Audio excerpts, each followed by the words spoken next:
Bismillahirrahmanirrahim.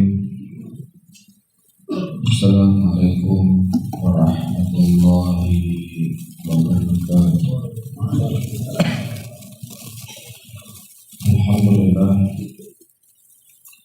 Alhamdulillah hamdan katsiran thayyiban mubarakan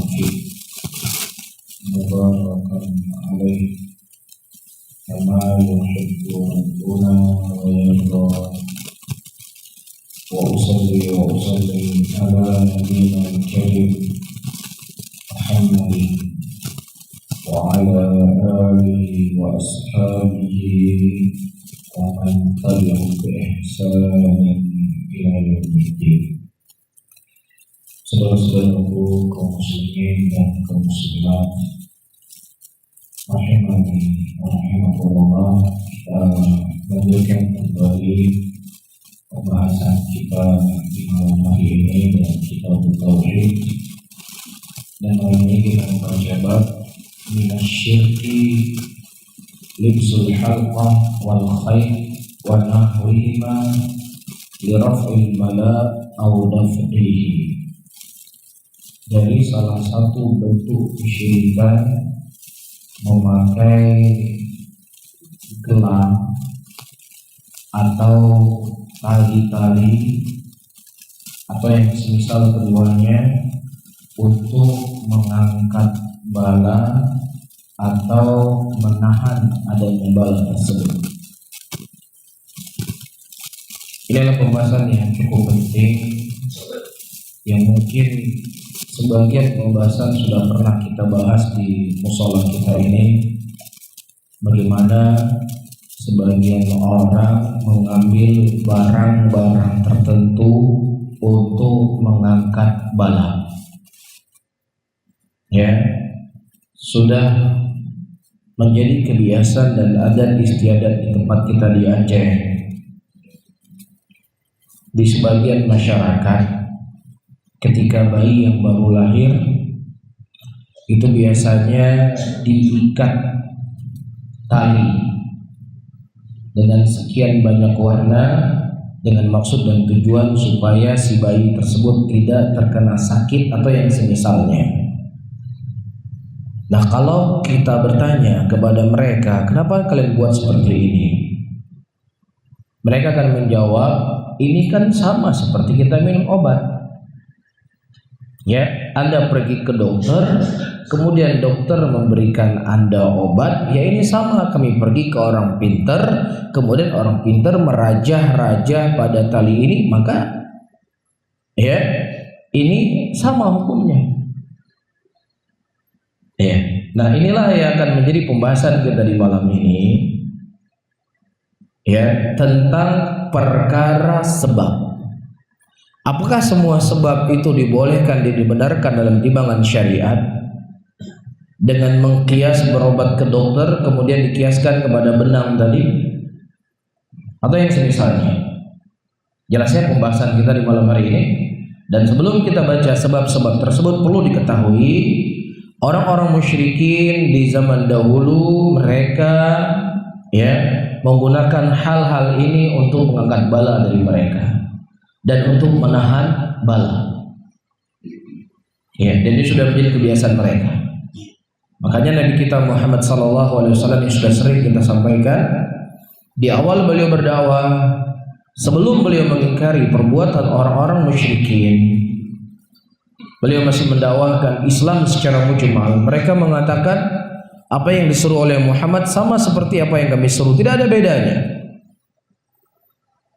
Namun ketika Nabi SAW sudah mengingkari kebiasaan mereka, mengingkari adat istiadat mereka, disitulah mulai terjadi perselisihan, disitulah mulai terjadi pertikaian, disitulah mulai terjadi permusuhan, disitulah mulai terjadi pemboikotan, pengusiran dan seterusnya.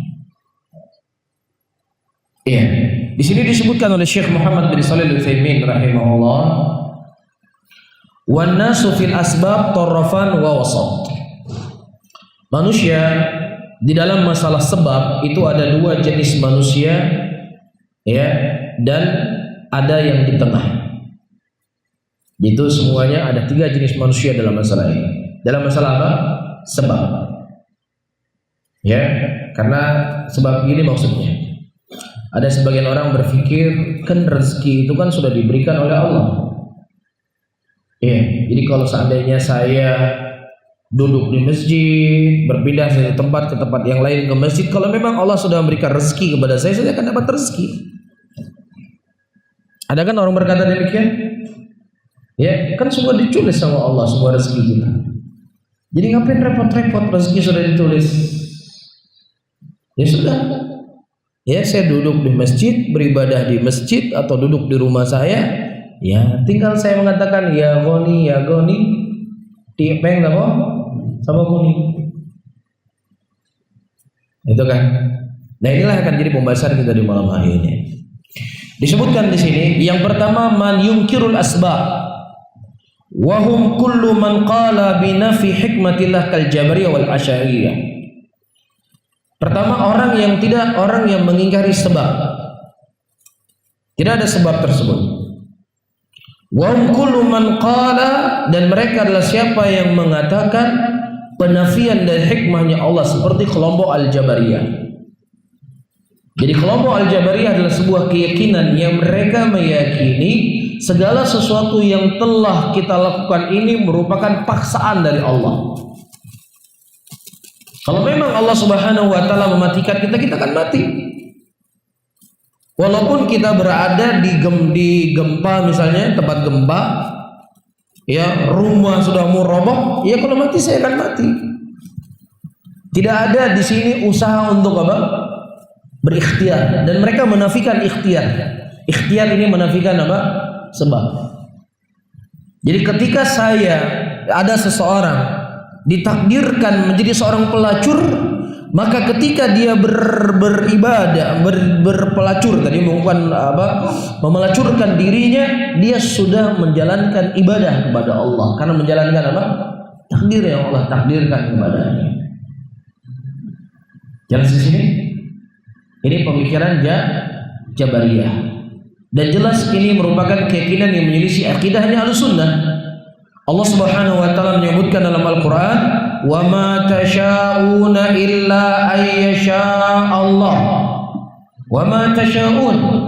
Kalian itu memiliki keinginan. Kita manusia punya keinginan. Kita manusia punya ikhtiar. Kita manusia punya memilih. Memilih jadi orang baik, memilih jadi orang jelek. Memilih untuk menjadi orang yang soleh, memilih menjadi orang yang toleh. Memilih meniti jalan ke surga, dan memilih meniti jalan menuju neraka. Allah, kita punya keinginan. Wa ma tasyaun, tetapi keinginan kita itu di bawah dari keinginan Allah. Jelas di sini? Nah, orang Jabariyah, manusia itu nggak punya keinginan. Manusia itu nggak ada keinginan. Jelas? Taib. Ini yang pertama. Kelompok yang kedua, ya, dan juga sedikit sebelum saya baca yang kedua, ya, kelompok yang pertama juga, ya, ada sebagian mereka meyakini kalau kita yakin kepada sebab, maka sudah mengurangi ketauhidan kita kepada Allah, karena sebab itu makhluk. Kapan seseorang itu yakin kepada makhluk, maka apa? Dia belum merealisasikan kalimat tauhid la ilaha illallah. Iya, mungkin bapak-bapak atau pernah mendengar ada jamaah yang dia 3 hari di masjid A, 3 hari di masjid B, 3 hari di masjid C, dan seterusnya. Ya, mereka dalam memahami kalimat tauhid la ilaha illallah adalah sangat fatal. Dan ini adalah mabadik dari akidah wahdatul wujud. Apa penafsiran mereka terhadap kalimat tauhid? Mengeluarkan kebesaran makhluk, memasukkan di dalam hati kebesaran Allah, sehingga tidak ada lagi makhluk di dalam hati. Bagaimana Allah menciptakan Adam dan Hawa tanpa seorang bapak dan tanpa seorang ibu.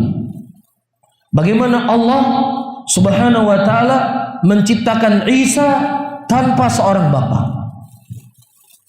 Karena itu semua makhluk dan tidak boleh ada kebesaran itu dalam hati kita. Karena kalau ada kebesaran itu dalam hati kita, maka kita boleh merealisasikan apa? Kalimat tauhid. Ini adalah keyakinan yang sangat fatal. Ini keyakinan yang telah menyelisih keyakinan akidah ahli sunnati wal jamaah. Ini keyakinan telah menyelisih daripada jalannya Rasul. Ini telah menyelisih daripada jalannya sahabat Nabi sallallahu alaihi wasallam. Iya, makanya dari sebagian mereka, ya, itu pernah saya sampaikan dalam ceramah, ya, kalau naik pesawat itu kalau bisa jangan pakai tiket, karena tiket itu makhluk. Jadi kalau kita yakin kepada makhluk, belum apa? Tauhid kita belum sempurna. Inilah sebuah kekeliruan. Sesoleh apapun manusia, yang namanya makhluk di dalam hatinya tidak akan bisa hilang. Siapa manusia yang paling saleh? Siapa manusia yang paling saleh? Rasul sallallahu alaihi wasallam. Apa kata Rasulullah? Hubbiba ilayya minad dunya an-nisa watib. Sesuatu yang paling aku cintai dari perkara dunia tersebut, cinta itu di mana letaknya? Di mana letaknya cinta itu? Dalam hati. Apa yang disukai oleh Rasulullah sallallahu alaihi wasallam? Minyak wangi dan wanita. Konsekuensinya dari pemahaman mereka mengeluarkan kebesaran makhluk dan memasukkan kebesaran Allah, konsekuensinya Rasulullah belum merealisasikan tauhid. Rasulullah belum merealisasikan kalimat la ilaha illallah. Karena masih ada makhluk dalam hati Rasul sallallahu alaihi wasallam. Masih ada kebesaran makhluk. Nah, bagaimana kebesaran makhluk ini harus dikeluarkan semuanya di dalam hati? Ya, Allah menciptakan Isa tanpa ibu dan tanpa bapak. Tanpa bapak dengan seorang ibu. Ya, akhi, ini merupakan haknya Allah. Kita manusia nggak mampu dengan hal yang seperti itu. Makanya dalam ceramah mereka, Allah mampu, makhluk tidak mampu. Allah mampu, makhluk tidak mampu. Iya, ini derajat yang hanya dimiliki oleh Allah. Kita manusia nggak mampu. Kita manusia melalui hadis yang datang dari Nabi sallallahu alaihi wasallam, tazawwaju waludal wadud fa inni mukatsirun bikum yaumil qiyamah. Kita bagaimana kita manusia ini? Kata Rasulullah sallallahu alaihi wasallam, nikahilah oleh kalian wanita-wanita yang bisa memberi kalian banyak anak, karena dengan kalian menikah dengan banyak anak, dengan kalian memiliki banyak anak, aku akan bangga dengan kalian nanti di yaumul qiyamah. Apa sebab ini disampaikan oleh Rasulullah? Menikah. Adapun Allah Subhanahu wa taala menciptakan Isa tanpa seorang bapak, ini merupakan hak dan itu merupakan kudrah yang hanya dimiliki oleh Allah. Adapun kita manusia nggak sampai ke situ. Makanya butuh apa? Melakukan sebab. Apa sebabnya supaya punya anak? Menikah. Kalau yang lain mungkin kalau gambar kan bisa di-download. Ada gambar, download gambar. Kalau anak bisa di-download enggak? Anak nggak bisa di-download. Ada sebab yang harus kita lakukan. Nah, sebab inilah yang ingin dikeluarkan oleh mereka dalam hati-hati mereka. Makanya para ulama mengatakan orang yang punya keyakinan mengeluarkan kebesaran makhluk dan memasukkan kebesaran Allah, ini merupakan awal dari keyakinan wahdatul wujud. Faham? Apa keyakinan wahdatul wujud? Bahwasanya Allah itu menyatu dengan makhluknya. Iya, ini mabadi'nya. Kita nggak mengatakan orang mengatakan mengeluarkan kebesaran makhluk, memasukkan kebesaran Allah itu semua adalah wahdatul wujud. Tetapi ini awal asal muasalnya akan mengarah ke sana. Ya, mereka ingin mencapai kedudukan tanpa ada sesuatu itu tanpa ada sebab. Itu hanya dimiliki oleh Allah. Itu haknya Allah. Ke sanalah mereka ingin sampaikan. Jadi fatal. Ini sangkut paut dalam masalah akidah, sangkut paut dalam masalah tauhid. Karena sesoleh apapun manusia, hati dia kepada makhluk itu tetap akan ada. Lah kalau seandainya ente mengeluarkan kebesaran makhluk dalam hati ente gimana mau menikah? Cinta sama istri, cinta sama anak. Bisa difahami? Dan inilah tabiatnya manusia, suka dengan hal tersebut. Zuina linasi hubbu syahwati minan nisa'i wal banina wal qanatiril muqantarati minadh dhahabi wal fiddah. Dan dihiasi kepada manusia kecintaan kepada wanita, kecintaan kepada harta. Ini tabiatnya manusia, nggak bisa dihilangkan. Nggak bisa dihilangkan. Ada kecintaan dia kepada makhluk, ada kebesaran makhluk dalam hatinya. Iya, dan juga konsekuensi kalau orang memahami kalimat tauhid, mengeluarkan kebesaran makhluk dan memasukkan kebesaran Allah. Para sahabat juga tidak merealisasikan kalimat tauhid. Ketika para sahabat bertanya oleh Nabi, ya Rasulullah, ya para sahabatku, maukah kalian mendapatkan 3 ekor unta yang gemuk dan sedang hamil? Mau nggak, kata Rasulullah? Ya tentunya mau kami ya Rasulullah. Ditawari apa? Unta, 3 ekor unta gemuk sedang hamil. Ya, ini dunia nggak?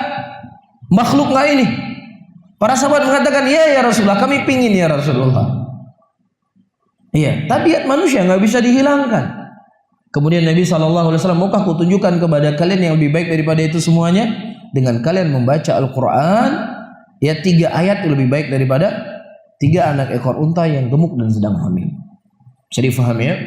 Oleh karena itu, para ulama mereka menyebutkan kaidah penting. Pertama, seseorang i'timad, bergantung semata-mata kepada sebab, bukan kepada Allah Subhanahu wa taala, maka dia apa? Terjatuh ke dalam kesyirikan. Bedakan ya, bergantung dengan yakin kepada sebab. Kalau yakin kepada sebab harus yakin. Ya. Yang kedua, seseorang yang dia i'timad hanya kepada Allah tapi tidak menjalankan sebab, maka dia telah mencela syariat. Jelas? Saya ulang kembali kaidah ini. Seseorang i'timad kepada sebab semata-mata. Ini obat, inilah yang menyembuhkan saya. Dia yang menyembuhkan saya. Obat ini. Namanya apa ini? Syirik. Karena dia bergantung semata-mata kepada sebab, bukan bergantung kepada Allah. Yang kedua, dia bergantung sepenuhnya kepada Allah, tapi dia meninggalkan apa? Meninggalkan sebab. Ini namanya apa? Pencela kepada syariat, mencela syariat Islam. Karena tidaklah Islam datang kecuali kita bersandar kepada Allah Subhanahu wa taala sepenuhnya, dan kemudian kita menjalankan apa? Sebab. Jelas di sini sebab yang disebut sebagai sebab yang syar'i. Rasulullah sallallahu alaihi wasallam menyebutkan dalam hadisnya, "Lau annakum tatawakkaluna 'ala Allah haqqa tawakkuli, la razaqakum kama yarzuqut tayr yaghdu khimasan wa tarahu bitanan." Kalau seandainya kalian benar-benar bertawakal kepada Allah seperti bertawakalnya seekor burung, maka niscaya kalian akan mendapatkan rezeki seperti seekor burung yang keluar dari kandangnya dalam keadaan perutnya kosong dan kembali ke dalam keadaan perutnya sudah kenyang. Dia keluar dari kandangnya. Jadi apa? Sebab itu adalah sebuah keharusan. Ya, jadi dalam kita melakukan sebab, dalam kita bertawakal kepada Allah, yang pertama kita i'timad kepada Allahur Rabbul Alamin, yang kedua kita menjalankan sebab. Sebab yang bagaimana? Ini akan jadi pembahasan kita. Jelas di sini? Baik. Al-thani, yang kedua, man yaghlu fi itsbatil asbab hatta yaj'alu ma laysa bisababin sababan. Haulahum ammatul kharafiyin minas sufiyah wa nahwihim. Yang kedua, kelompok yang kedua adalah kelompok yang mereka hulu dengan penetapan asbab sampai mereka menjadikan apa yang bukan sebab itu sebagai sebab. Iya, apa yang bukan sebab dijadikan sebagai sebab. Kalau kamu dalam keadaan gundah gulana, dalam keadaan galau, dalam keadaan tidak tenang, ciumlah tangan saya 10 kali bolak-balik, semua masalahmu akan hilang dari ini. Ya. Ini di antara bentuk mereka mengambil sebab apa yang tidak pernah Allah dan Rasulnya menjadikan sebagai sebab. Ya, siapa yang melewati jalan dari Banda Aceh ke Medan, maka kalau dia ingin selamat dalam perjalanan, menyerahkan sejumlah uang di kuburan 7. Ini merupakan perkara yang Allah dan Rasulnya tidak pernah menjadikan itu sebagai sebab. Iya. Siapa yang seseorang menggosok-gosokkan badannya di dinding Ka'bah, seluruh badannya, bajunya, pecinya, imamahnya, maka semua permasalahan hidupnya itu akan terangkat. Allah nggak pernah menjadikan itu sebagai sebab. Mafhum di sini? Dan Anda tidak bisa mengkiaskan. Anda tidak bisa mengkiaskan itu dengan obat. Anda tidak bisa mengkiaskan itu dengan madu. Anda tidak bisa mengkiaskan itu dengan habatus sauda. Nggak ada bedanya. Kalian datang ke dokter, dikasih resep sama dokter, kalian pergi ke apotik. Kami pergi ke dukun, ke orang pinter, kemudian kami disuruh perintahkan untuk menyembelih ayam warna hitam. Kemudian ayam tersebut kami taburkan darahnya di kuburan keramat. Kan nggak ada bedanya. Bisa difahami? Jelas ayo ikhwan? Ini sebab, ini juga sebab. Kalian menjadikan itu sebagai sebab, saya juga menjadikan itu sebagai sebab. Bisa difahami? Maka kita menjawab, ada yang sebab-sebab itu syar'i, ada sebab-sebab itu tidak syar'i.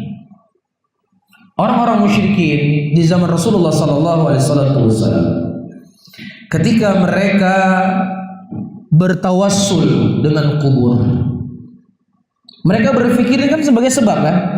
Sebagai sebab untuk mendekatkan diri mereka kepada Allah Subhanahu wa taala. Jadi cara kita berdoa sama Allah kan banyak sebabnya. Ada sebab dengan kita menyebut nama Allah. Ya, ya Ghani, Wahidat yang Maha Kaya, berilah kecukupan kepada saya. Kan boleh kan? Kemudian seseorang juga mengambil sebab, ya, bertawasul kepada Allah dengan amalan saleh. Ada juga seseorang bertawasul kepada Allah Subhanahu wa taala dengan doa orang yang soleh yang masih hidup. Ini sebab semuanya. Nah, musyrikin mereka juga menjadikan sebab untuk mendekatkan diri mereka kepada Allah Subhanahu wa taala sedekat-dekatnya. Apa sebab yang dijadikan oleh musyrikin? Apa sebab yang mereka jadikan sebagai sebab?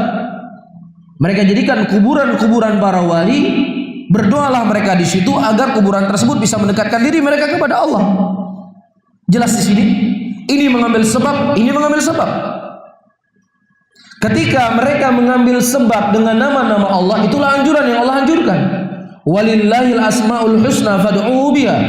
Allah memiliki nama-nama yang indah, maka berdoalah kalian dengan nama-nama tersebut. Tetapi ketika musyrikin menjadikan sebab kuburan para wali untuk mendekatkan diri mereka kepada Allah, apa kata Allah? Walladzina takhadhu min duni awliya ma na'buduhum illa liyuqarribuna ila Allahi zulfa. Dan orang-orang yang mereka menyembah kepada selain Allah, mereka mengatakan ma na'buduhum, kami tidak menyembah kepada Lata, Uzza dan Manat kecuali untuk menjadikan diri kami kepada Allah sedekat-dekatnya. Sebab atau tidak di sini? Sebab atau tidak? Musyrikin menjadikan itu sebagai sebab untuk mendekatkan diri mereka kepada Allah. Apakah dibenarkan oleh Allah? Tidak dibenarkan. Allah mengatakan kadzibun kafar. Mereka itu pendusta dan mereka kufur dengan perbuatan mereka tersebut. Ini menunjukkan kepada kita apa? Ada sebab yang memang boleh kita menjadikan itu sebagai sebab, ada sebab yang itu tidak dibenarkan dan tidak dibolehkan. Mafhum di sini? Di antaranya apa yang sedang kita bahas pada malam ini, menjadikan benang-benang, yang menjadikan tali-tali, menjadikan cincin atau batu giok lah namanya, atau yang semisalnya untuk menolak bala. Ini perkara yang nggak dibolehkan. Jadi kalau zaman dahulu, kan karena zaman dahulu sering ada sweeping di jalan, akhirnya jual jimat. Nyo musana jimat nyo baca-baca nyo, lam kantong drone aman. Anak kena razia. Atau ada bawang putih digantung di rumah, atau yang sudah menjadi kebiasaan masyarakat kita di Aceh, ya, daun ditempel, daun-daunan, ya selama daun ini belum kering, ya, rumah kamu aman. Kapan Allah dan Rasulnya menjadikan daun-daunan itu sebagai tempat keamanan? Jadi sebab keamanan kapan? Yang nggak ada bedanya dengan kita kunci rumah, kita pasang jerjak besi di jendela kita, dengan kita pasang daun. Kalau kalian pasang besi di jendela kalian, kunci rumah, kami pakai daun, kan nggak ada bedanya. Inilah salah dalam memahami apa? Sebab. Faham di sini? Jadi inilah jenis manusia yang kedua, yang mereka hulu dengan sebab dan menjadikan sesuatu itu sebagai sebab semuanya, yang Allah dan Rasulnya tidak pernah itu menjadikan sebagai sebab. Disinilah kekeliruannya. Salah dalam mengkias. Salah dalam mengkias sebuah permasalahan. Bisa difahami sampai di sini? Oke. Yang ketiga, saya baca kemudian saya berusaha menjawab pertanyaan di sini. Ats-tsalits man yu'min bil asbab wa ta'thiratiha walakinnahum la yuthbituna minal asbab illa ma athbata Allah subhanahu wa rasuluh sababan syar'iyyan aw kauniyyan. Yang ketiga, barang siapa yang seseorang beriman dengan sebab wa ta'thirutuha, dan sebab tersebut memberikan pengaruh. Madu memberikan pengaruh enggak pada badan kita? Memberikan pengaruh. Habatus sauda memberikan pengaruh enggak dalam badan kita? Memberikan pengaruh. Siapa yang mengatakan itu boleh digunakan untuk berobat?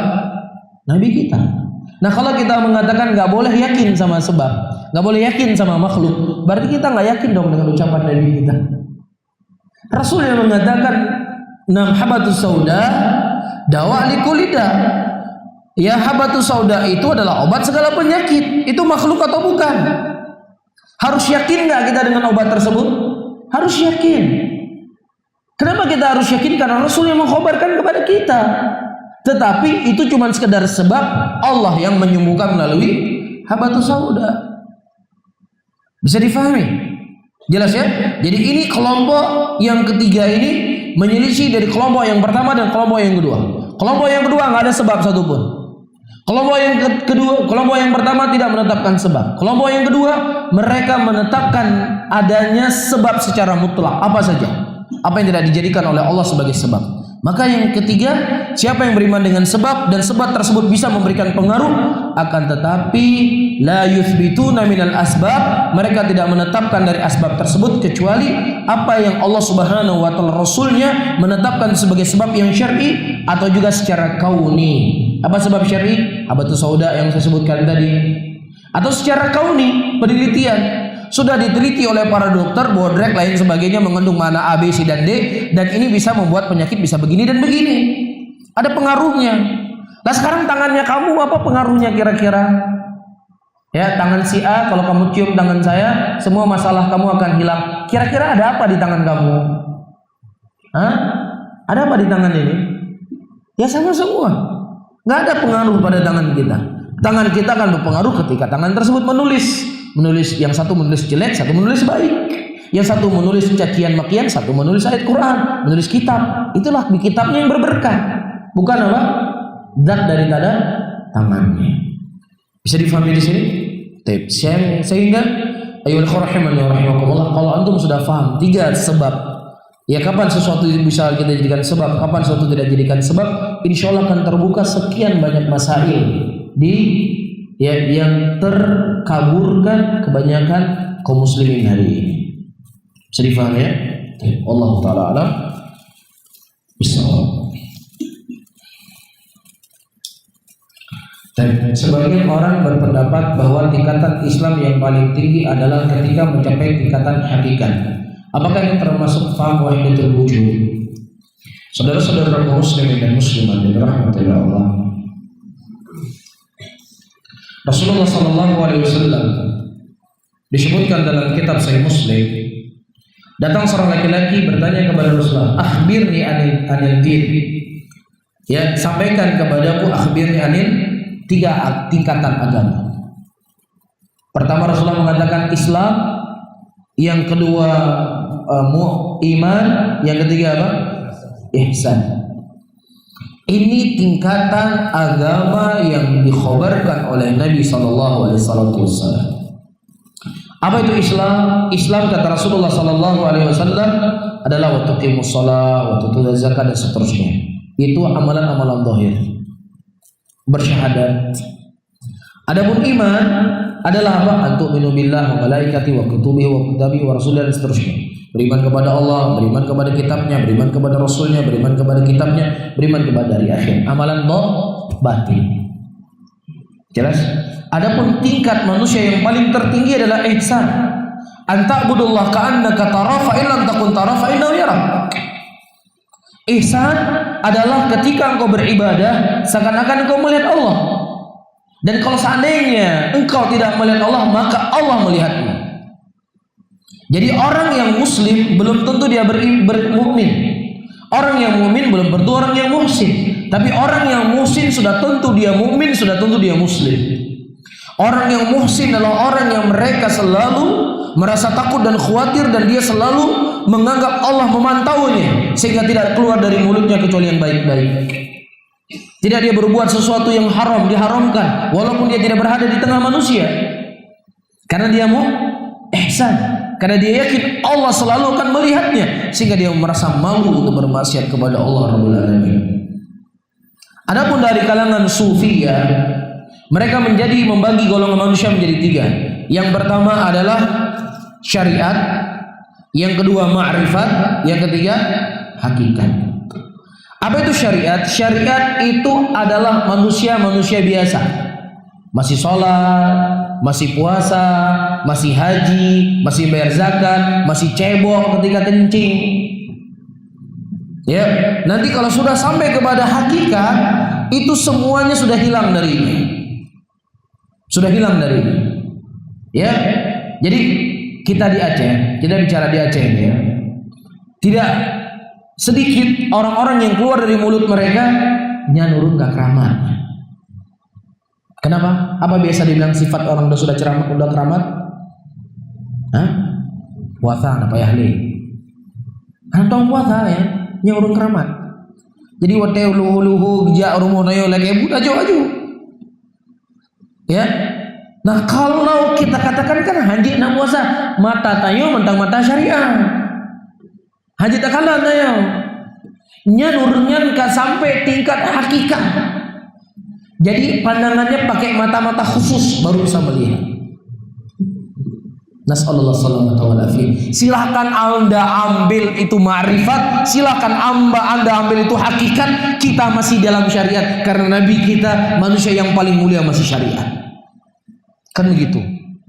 Rasulullah SAW ketika beliau cebok, yang membantu memberikan air kepada beliau adalah Anas bin Malik. Anas bin Malik yang memberikan air kepada Rasul untuk beliau cebok. Pasti cebok Rasulullah. Kalau seandainya tingkat keramat itu seperti yang disampaikan, berarti apa? Lazimnya Rasulullah nggak perlu lagi cebok kan? Iya enggak? Rasulullah SAW kalau kencing beliau datang ke tempat yang dekat, kalau beol dia pergi tempat yang jauh. Anas bin Malik ngantarin air. Rasul itu masih berpuasa. Disebutkan dalam Sahih Bukhari dan Muslim, waktu dalam sebuah peperangan, udara yang begitu panas terik, matahari yang begitu terik, perjalanan yang panjang, Nabi SAW berpuasa dan sebagian para sahabat juga berpuasa. Dan sebagian ini berbuka puasa. Wala ya'ib ba'duna ba'dha, tapi kami tidak saling menyalahkan antara satu dengan yang lainnya. Yang lain tidak berpuasa bukan kewajiban puasa sudah hilang, tapi apa? Dibolehkan berbuka puasa ketika dalam keadaan safar dan digantikan pada hari yang lainnya. Bisa difahami. Bahkan Nabi kita SAW di detik-detik ketika beliau sakit dipapah oleh dua pemuda mengantar Rasulullah ke masjid untuk sholat. Umar bin Khattab meninggal sebab beliau meninggal ditusuk ketika beliau sedang menyolati sholat subuh. Ali bin Abi Thalib juga ditusuk pada waktu itu hendak berangkat kemana? Ke masjid untuk sholat subuh di bulan Ramadan. Saya dikhabarkan kepada saya orang yang thiqah. Ya, ada seorang yang dianggap sebagai orang besar di Aceh, kiai besar. Dan saya nggak perlu sebut namanya dan dia sudah meninggal. Sakit kebetulan di rumah sakit umum Zainal Abidin. Dan kebetulan rumah sakit umum Zainal Abidin itu ada apa? Ada petugas yang mengajak sholat. Petugas sakit. Nah, perawat cerita kepada teman kita yang mengajak-ngajak orang sholat sakit, itu fulan tuh nggak pernah sholat selama di rumah sakit. Nggak pernah sholat. Padahal itu dianggap sebagai apa? Ulama besar. Nggak pernah sholat. Ya, kalau dia nggak sholat karena malas itu jauh lebih ringan dibandingkan dia meninggalkan sholat, meyakini tidak ada kewajiban sholat lagi buat dirinya karena sudah sampai kepada tingkat hakikat. Ini bisa jatuh kepada kekufuran. Nah kalau kita tanya dalil, ya akhi, kami punya dalil. Dalilnya apa? Dalilnya ketika Harun keluar dari syariatmu Musa. Harun pada waktu tidak menjalankan syariat Nabi Musa. Dan Nabi Musa juga tidak menjalankan syariat Nabi Harun. Jadi begitu juga kami. Ini wali-wali ini sudah sampai derajatnya seperti Harun, yang tidak ada keharusan bagi Harun untuk mengikuti syariat Nabi Musa. Begitu juga tidak ada keharusan bagi kami untuk mengikuti syariat siapa? Rasulullah sallallahu alaihi wasallam. Dan Syekhul Islam menyebutkan dalam kitab Nawaqidul Islam, di antara pembatal keislaman seseorang meyakini bolehnya keluar daripada syariat Nabi Muhammad sallallahu alaihi wasallam, itu murtad daripada Islam kalau dia seorang muslim. Sampai-sampai Umar bin Khattab ditegur oleh Nabi ketika Umar bin Khattab memegang beberapa mushaf Taurat. Kata Rasulullah, kalau seandainya Musa hidup di zamanku, dia wajib mengikuti syariatku. Nabi Musa wajib ikut syariat Rasulullah. Lah gimana ente keluar daripada syariatnya Rasulullah? Iya. Begitu juga Nabi Isa alaihissalam sebagai ulul azmi minar rasul yang akan didatangkan oleh Allah Subhanahu wa taala kelak di yaumul qiyamah, beliau mengikuti syariatnya Rasulullah sallallahu alaihi wasallam, tidak membawa syariat yang lainnya. Ini Nabi ulul azmi minar rasul. Isa, Musa, ulul azmi minar rasul masih tetap wajib mengikuti syariatnya Rasulullah. Lah siapa ente bisa keluar daripada syariatnya Rasulullah? Bisa difahami oleh ikhwan? Ini adalah pemikiran yang khatir, pemikiran yang sangat berbahaya. Keluar daripada syariatnya Rasulullah. Saya ulangi kembali, kalau dia tidak sholat karena malas, itu jauh lebih ringan dibandingkan apa? Dia tidak sholat meyakini kewajiban-kewajiban itu telah lepas dari saya. Ini bahaya. Bisa difahami? Dia sudah sampai tingkat hakikat. Makanya orang sudah sampai hakikat biasanya sudah gila. Itu bukan gila itu. Itu pandangan mata kita, pandangan gila. Tapi hakikatnya mereka adalah wali dari wali Allah. Dan jajanan ini laku di tengah-tengah masyarakat. Ya, mukanya dicoret-coret sama orang gila. Pernah antum lihat? Dicoret-coret mukanya, dicoret bajunya, dicoret pakai cat semprot itu. Dia foto disebarkan ke Facebook. Ya, karena wali yang cat-cat badan saya ini. Senang dia, senang.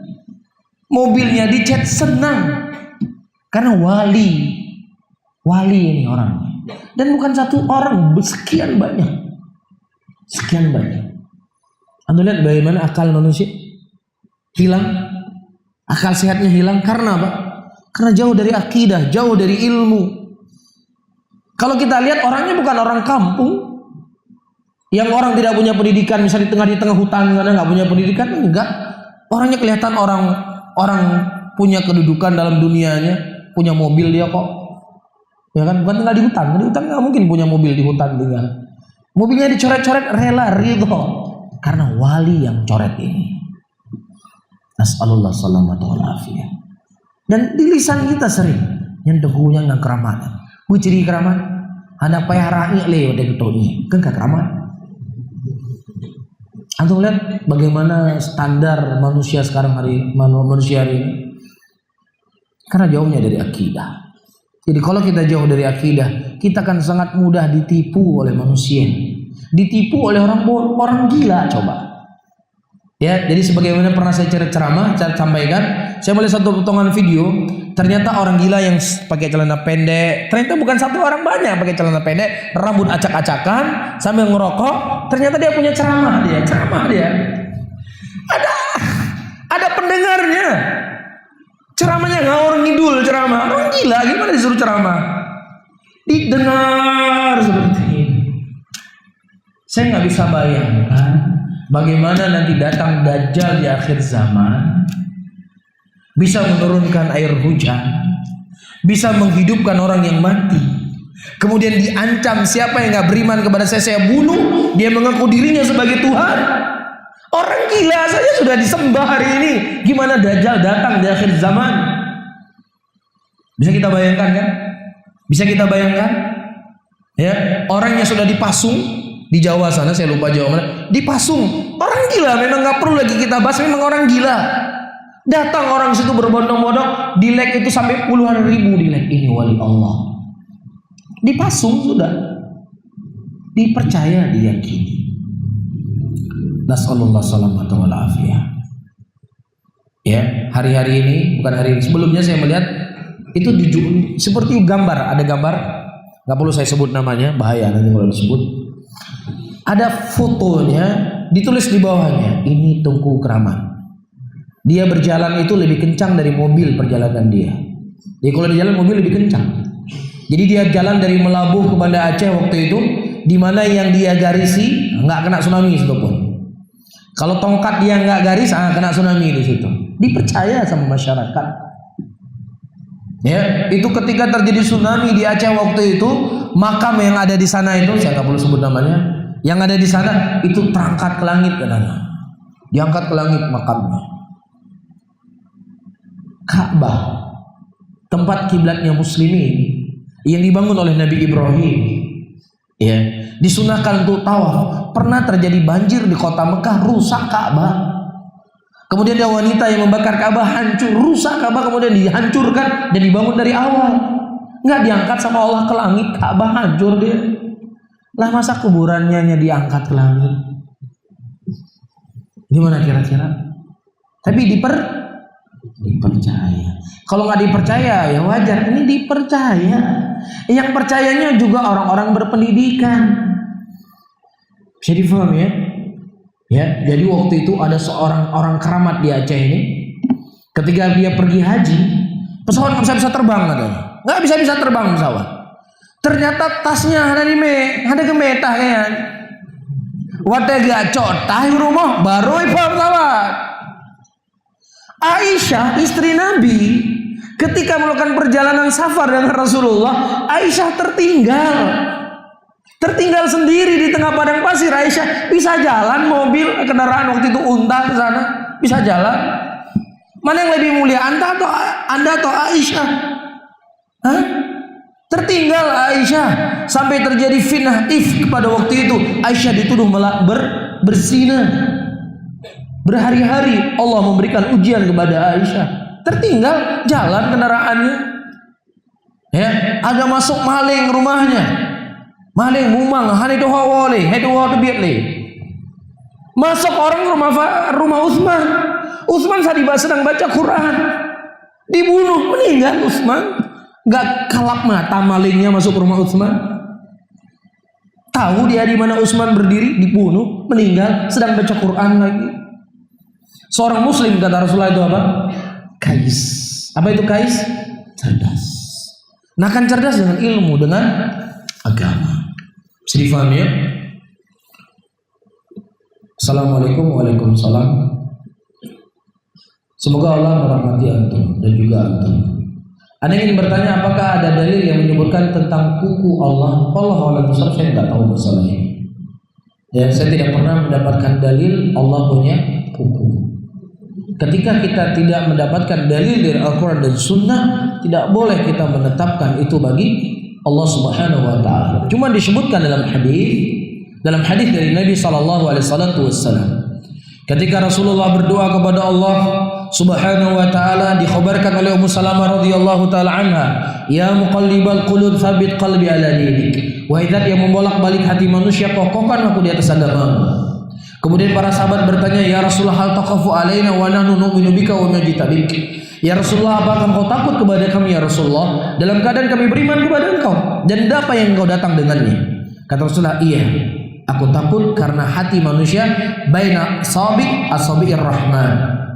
Iya, aku takut karena hati manusia di antara jari jemari Allah Subhanahu wa taala. Ini lafaz hadis yang datang kepada kita. Jari jemari, dan jangan antum khayalkan yang namanya jari seperti jari kita, ada kukunya. Kadang-kadang hitam oke, yang merah oke. Enggak bisa. Laisa kamitsli syai'un. Tidak sama sedikit pun Allah dengan makhluknya.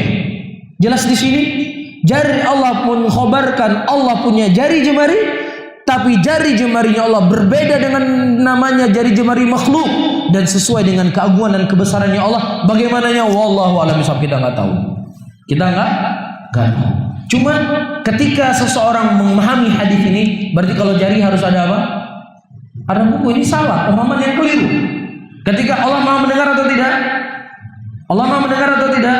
Kemudian dia khayalkan, oh Allah juga punya telinga seperti kita punya telinga dua seperti ini. Nauzubillah. Siapa yang meyakini Allah punya telinga seperti telinga manusia seperti ini, karena untuk mendengar dia bisa keluar dari Islam. Siapa yang mengatakan Allah punya jari jemari dan jari jemari Allah punya kuku seperti ini, ya maka dia dikhawatirkan bisa keluar dari Islam karena menyerupai Allah dengan makhluknya. Tapi kita mengatakan Allah punya jari jemari, dan jari jemari Allah sesuai dengan keagungan dan kebesarannya yang tidak sama sedikit pun dengan makhluknya, dan bagaimananya wallahu a'lam bishawab, yang jelas tidak sama dengan makhluknya. Bisa difahami? Sebab Anda mendapatkan kiriman video ceramah Ustadz yang mengaku salafi garis lurus. Dia mengatakan dalam ceramahnya bisa saja Allah memberikan musibah dari ujung kuku tangannya. Lantas apakah dalilnya? Jika tidak ada, apakah hukumnya Ustadz tersebut? Tidak bisa seseorang menetapkan sesuatu kepada Allah Subhanahu wa ta'ala. Jadi inilah akibat terkadang beragama tidak punya guru. Satu, atau masuk kepada hal yang dia tidak ngerti, atau terlalu banyak bicara. Karena terlalu banyak bicara, akhirnya apa? Apa yang dia bicarakan itu kadang nggak bisa dia pahami. Bisa difahami di sini. Jadi ketika kun fayakun, karena kebanyakan nonton sinetron, nonton film kartun, menonton film sihir, kun fayakun. Misalnya seperti bin salabin, kan pakai tunjuk kan kalau bin salabin kan tunjuk kan biasanya, atau begini bin salabin kan seperti itu. Akhirnya dia khayalkan sendiri, oh berarti Allah kalau kun fayakun juga nunjuk pakai kuku jarinya. Bisa difahami ya oleh kawan? Kita tidak boleh menetapkan sesuatu kepada Allah kecuali apa yang Allah tetapkan pada dirinya. Bisa difahami? Gak boleh kita artikan hadis seperti saya katakan tadi, Allah membolak-balik hati manusia sekehendak hatinya Allah. Gak bisa. Gak ada hati disebutkan dalam hadis ini. Disebutkan Allah membolak-balik hati manusia, ya hati manusia di antara jari jemarinya Allah, yang Allah bolak-balik sekehendak dari Allah Rabbul Alamin. Gak boleh kita katakan sekehendak hatinya Allah. Keliru, salah dalam memahaminya. Bisa difahami ya? Oleh karena itu ayyuhal rahimani wa rahimakumullah, disebutkan oleh para ulama salaf, aku melihat manusia memiliki sekian banyak aib. Sekian banyak aib, dan aibnya tersebut akan ditutup dengan dia diam. Dengan dia diam itu akan tertutup sebenarnya aibnya. Semakin dia banyak bicara, semakin banyak kesalahan. Demikian disebutkan oleh Amirul Mukminin Umar bin Khattab, man kathura kalamahu kathura saqatuhu, wa man kathura saqatuhu qilla hayahu. Barang siapa yang seseorang itu terlalu banyak bicara, maka apa? Dia akan banyak salah. Ketika dia banyak salah, akan hilang rasa malunya. Kalau dia sudah hilang rasa malu, maka bicaralah sekehendak hatinya tanpa ada ngerem-rem, caci maki fulan, caci maki alan, dan seterusnya. Bisa difahami ya oleh ikhwan? Jelas ya? Allah Ta'ala alam. Bisa, sudah ada? Sudah. Mungkin ini yang bisa saya sampaikan. Mudah-mudahan bermanfaat bagi saya sendiri, dan insya Allah kita lanjutkan pada pertemuan yang akan datang pembahasan tentang sebab ini. Saya akhiri, Allahumma shalli ala Muhammadin wa ala alihi wa ashabihi wa man tabi'ahum bi ihsanin ila yaumil din. Wassalamualaikum warahmatullahi wabarakatuh.